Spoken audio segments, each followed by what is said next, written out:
যাদের রক্তে দালালি, যাদের রক্তে দাসত্ব, যারা এত বছরের অপকর্মের সাথে জড়িত, তাদেরকে আপনি যতই সুযোগ দেন কোনো লাভ নেই। আমাদের এখন সময় এসেছে এই বিপ্লবকে ধারণ করে বিপ্লবী ভূমিকায় অবতীর্ণ হওয়ার। এটা কখনোই সাধারণভাবে বা ন্যাচারালি বা কোনো দুর্ঘটনাবশত কোনো আগুন হতে পারে না।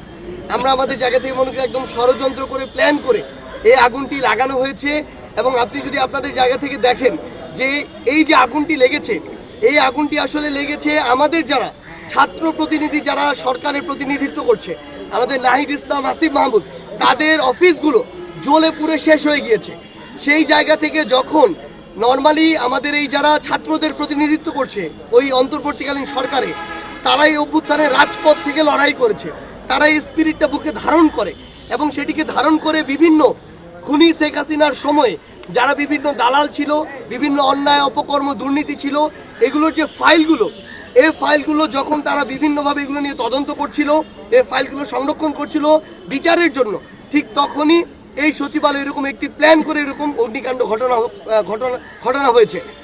সেই জায়গা থেকে আমরা আমাদের জায়গা থেকে জাস্ট একটা জিনিস মনে করি, আসলে এত বড় অভ্যুত্থানের পরে আমাদের যে বিপ্লবী ভূমিকায় থাকা উচিত ছিল, এই অন্তর্বর্তীকালীন সরকারকে যে বিপ্লবী ভূমিকায় থাকা উচিত ছিল, আমরা এখন পর্যন্ত হয়তো সেটি হতে পারিনি। আমরা আসলে বেশি ভালো সাজতে গিয়েছি, সুশীল হতে গিয়েছি, সুযোগ দিতে গিয়েছি, কিন্তু যাদের রক্তে দালালি, যাদের রক্তে দাসত্ব, যারা এত বছরের অপকর্মের সাথে জড়িত, তাদেরকে আপনি যতই সুযোগ দেন কোনো লাভ নেই।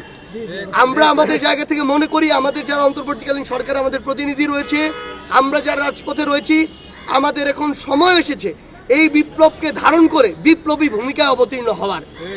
কোনো জায়গায়, সেটা সচিবালয় হোক, আমলাতন্ত্র হোক, বাংলাদেশের যে কোনো সরকারি অফিস হোক, যে কেউ যদি বিন্দুমাত্র কোনো অন্যায়, অনিয়ম, অপকর্ম, দুর্নীতি, ঘুষ এগুলোর সাথে জড়িত থাকে, তাদেরকে চেয়ার থেকে টেনে তুলতে হবে। আমরা এই সুযোগ আর দেয়া যাবে না। ওই 3, 4, 5 অগাস্টে যারা খুনি শেখ হাসিনার পক্ষে স্লোগান দিয়েছিল, তারা এখনো সচিবালয়ে বসে কিভাবে অফিস করে। অথচ এই অভ্যুত্থান যদি সফল না হতো, তাহলে ওই খুনি শেখ হাসিনার দোসররাই আমরা যারা আন্দোলন করেছি আমাদের সকলকে জেলে ভরার জন্য সর্বাত্মক সহযোগিতা করতে। আমরা আমাদের জায়গা থেকে মনে করি যারা এতদিন বছরের পর বছর ধরে ব্যক্তি স্বার্থকে সামনে রেখে দেশ এবং দেশের মানুষের সাথে গাদ্দারি করেছে, এ সকল তোষামতকারী দালাল দাসদেরকে অবিলম্বে ওই চেয়ারগুলো থেকে অপসারণ করতে হবে।